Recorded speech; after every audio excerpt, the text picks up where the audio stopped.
Selamat pagi anak ibu, bagaimana kabarnya hari ini? Masih semangat ya? Hari ini akan kita mulai pelajaran kita dengan pelajaran tematik muatan ilmu pengetahuan sosial dari tema 8 yang judulnya Bumiku. Adapun pelajaran IPS kita hari ini pada subtema 1 yaitu mengenai karakteristik negara-negara ASEAN. Negara-negara anggota ASEAN memiliki karakteristiknya masing-masing. Karakteristik sebuah negara dapat dilihat dari identitas negara, keadaan alam, penduduk, perekonomian, dan sumber daya alamnya. Negara-negara anggota ASEAN juga memiliki beberapa keunikan bentuk-bentuk wilayahnya, yaitu yang pertama, berbentuk hampir seperti lingkaran, misalnya adalah negara Kamboja. Yang kedua, berbentuk kepulauan yang terpisah-pisah, misalnya adalah negara Indonesia. Yang ketiga, berbentuk memanjang, misalnya negara Vietnam. Yang keempat, berbentuk lebih kompleks dan beragam, misalnya adalah negara Thailand dan Myanmar. Selanjutnya kerjasama ASEAN. Masih ingatkah anak-anak ibu mengenai ASEAN? ASEAN kepanjangannya adalah Association of Songhai Asian Nations, merupakan perhimpunan negara-negara yang berada di kawasan Asia Tenggara. ASEAN didirikan dengan beberapa tujuan. Yang pertama, mempercepat pertumbuhan ekonomi dan kemajuan sosial budaya di kawasan Asia Tenggara. Kedua, meningkatkan perdamaian dan stabilitas di kawasan Asia Tenggara. Ketiga, memajukan penelitian bersama mengenai masalah-masalah di kawasan Asia Tenggara. Keempat, memajukan kerjasama di bidang pertanian, industri, perdagangan, dan komunikasi. Demi mewujudkan tujuan tersebut, negara-negara anggota ASEAN membentuk hubungan kerjasama di berbagai bidang. Hubungan kerjasama tersebut harus mengikuti prinsip-prinsip yang tertuang dalam perjanjian persahabatan dan kerjasama di Asia Tenggara. Perjanjian tersebut ditandatangani pada tanggal 24 Februari 1976 di Bali. Secara umum, kerjasama di antara negara-negara anggota ASEAN dapat dikelompokkan ke dalam 3 bidang. Nah, yang pertama, kerjasama di bidang ekonomi, di antaranya mendirikan pabrik di beberapa anggota ASEAN. ASEAN mendirikan beberapa pabrik di negara-negara anggota sebagai salah satu bentuk kerjasama ASEAN di bidang ekonomi. Berikut pabrik-pabrik yang didirikan di beberapa negara anggota ASEAN. Yang pertama, pabrik pupuk di Aceh, Indonesia, dikenal dengan nama Aceh Asian Fertilizer. Yang kedua, pabrik abu soda di Thailand. Yang ketiga, pabrik urea di Malaysia. Keempat, industri tembaga di Filipina. Dan yang kelima, PT Pusri di Palembang, Indonesia. Kerjasama ekonomi yang kedua yaitu mengadakan kesepakatan ASEAN Free Trade Area atau disingkat dengan AFTA. AFTA merupakan kesepakatan di antara negara-negara anggota ASEAN yang muncul digagas sejak KTT ASEAN keempat pada tahun 1992 di Singapura. AFTA disepakati dengan tujuan untuk meningkatkan daya saing negara-negara anggota ASEAN dengan negara atau kawasan perdagangan lain saat menghadapi pasar bebas. Kerjasama ekonomi yang ketiga yaitu pembentukan beberapa kawasan ekonomi di antara negara ASEAN. Negara-negara ASEAN juga membentuk kawasan ekonomi sebagai bentuk kerjasama di bidang ekonomi. Beberapa kawasan ekonomi yang dibentuk oleh negara-negara ASEAN diantaranya BIM EAGA yaitu kawasan ekonomi yang dibentuk oleh Brunei Darussalam, Indonesia, Malaysia, dan Filipina.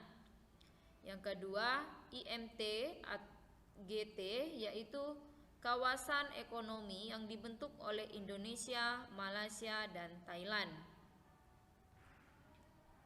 Kerjasama yang kedua adalah kerjasama di bidang sosial budaya.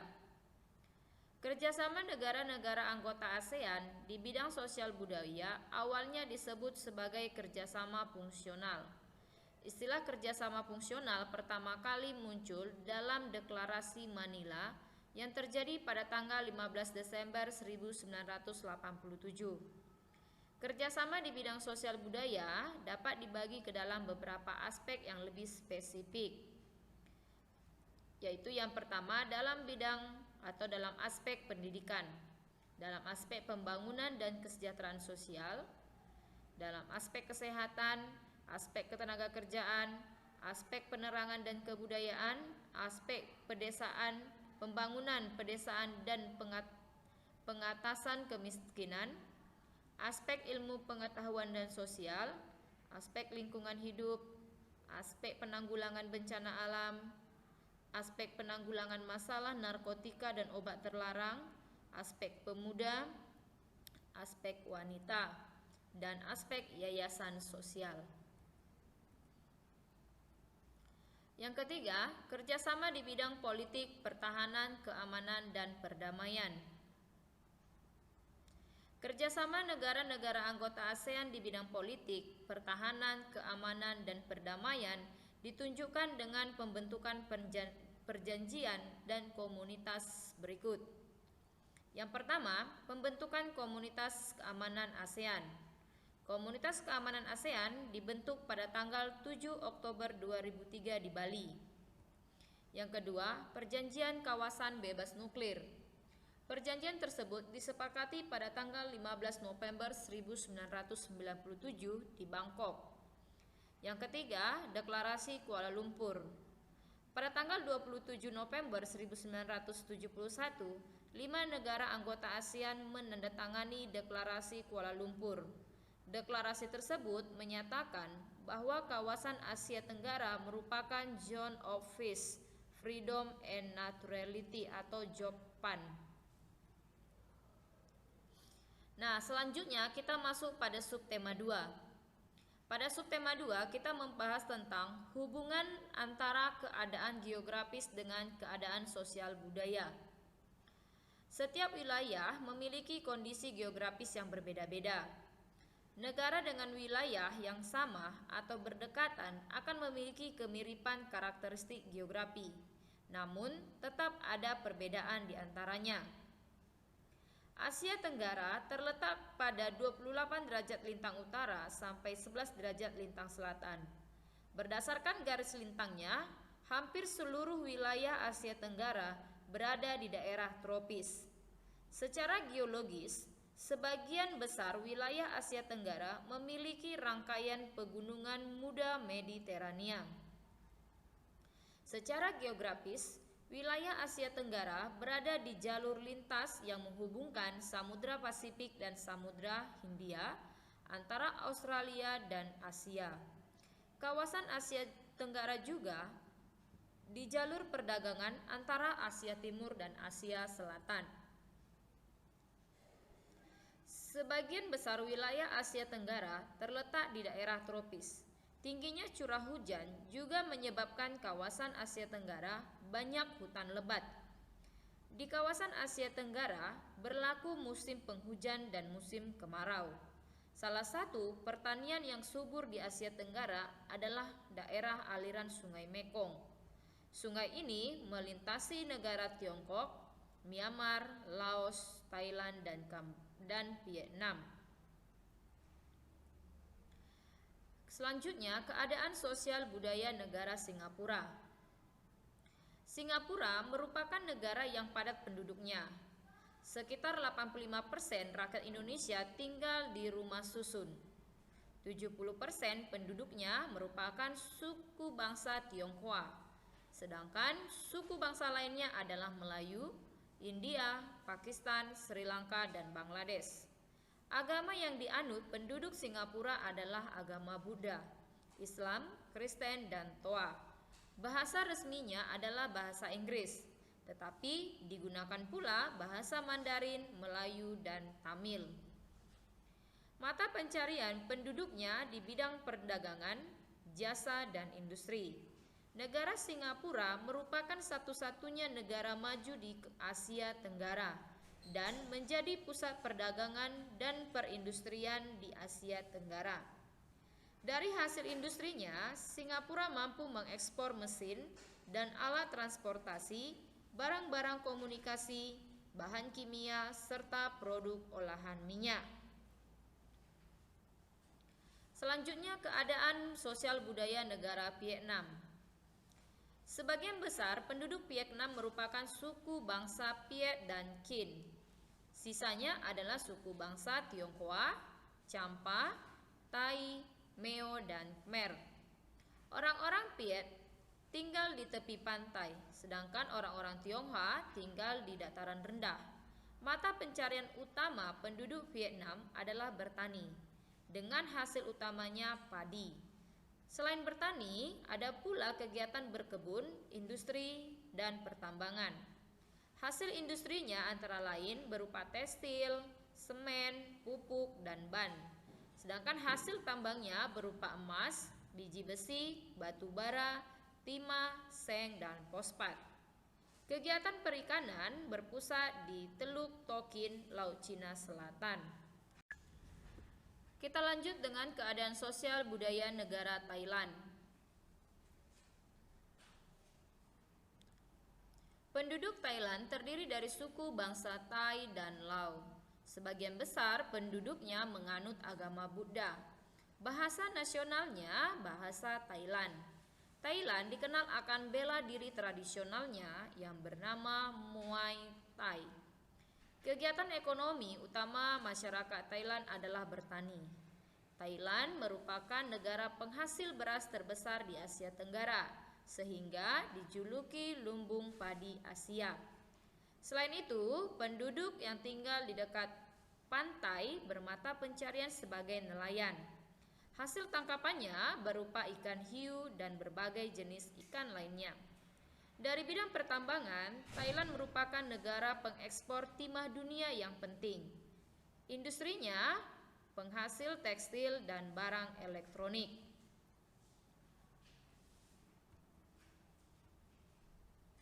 Nah, sekarang kita masuk pada subtema 3. Pada subtema 3 kita membahas mengenai hubungan antara keadaan geografis dan kehidupan ekonomi di suatu negara. Yang pertama, kondisi alam Laos dan hasil alamnya. Laos adalah salah satu negara yang terletak di kawasan Asia Tenggara. Laos tidak memiliki laut. Wilayah Laos dikelilingi pegunungan. Sekitar 70% Laos berupa pegunungan. Pegunungan tersebut membentang dari utara ke tenggara. Pegunungan di Laos merupakan rangkaian pegunungan Annam. Puncak tertinggi pegunungan Laos yaitu Gunung Phoa Bia.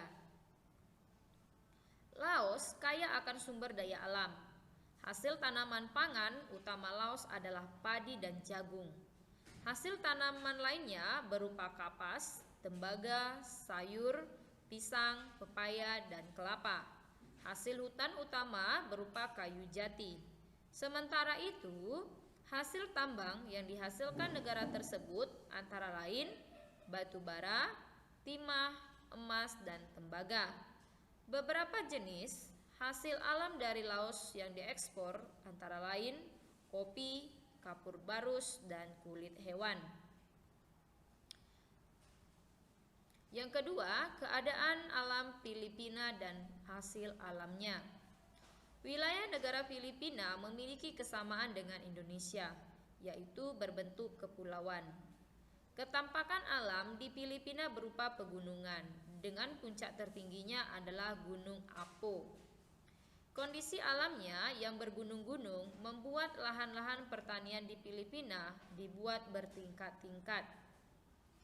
Negara-negara Negara Filipina adalah negara yang subur dan kaya akan hasil alam. Kondisi tersebut mempengaruhi kegiatan ekonomi penduduknya. Kegiatan utama penduduk Filipina adalah pertanian. Hasil pertaniannya berupa padi, kelapa, abaka, nanas, dan gula. Kegiatan ekonomi lainnya yang dilakukan penduduk Filipina adalah pertambangan dan industri. Hasil pertambangan Filipina berupa kobalt, tembaga, emas, nikel, biji besi, dan minyak bumi. Ada pula penduduk yang bermata pencarian sebagai nelayan. Mereka adalah penduduk yang tinggal di pulau-pulau kecil. Nah, anak-anak ibu, demikianlah pembelajaran kita hari ini dari tema 8 mengenai kondisi geografis negara-negara yang berada di kawasan Asia Tenggara. Untuk selanjutnya, sebagai latihan kita, yang pertama, tuliskan 3 tujuan didirikannya negara anggota tuliskan 3 tujuan didirikan ASEAN. Kedua, bagaimana keadaan sosial budaya negara Singapura? Ketiga, sebutkan 3 kerjasama ASEAN di bidang ekonomi. Keempat, apa saja aspek yang termasuk kerjasama di bidang sosial budaya? Kelima, tuliskan secara singkat keadaan alam Laos dan hasil alamnya. Inilah kegiatan latihan kita. Silakan dipindahkan ke buku latihannya, dikerjakan dengan bagus. Untuk latihan keterampilannya, anak ibu, yaitu dari LKS tema 8 halaman 6, Portofolio 2, dikerjakan dengan rapi. Latihannya anak ibu, tugas keterampilan ini, ikuti langkah-langkah yang ada pada LKS halaman 16 tersebut. Ya, ikuti langkah-langkahnya, dikerjakan dengan bagus, buat serapi mungkin. Nah, demikianlah pembelajaran kita anak ibu. Tetap semangat. Shalom.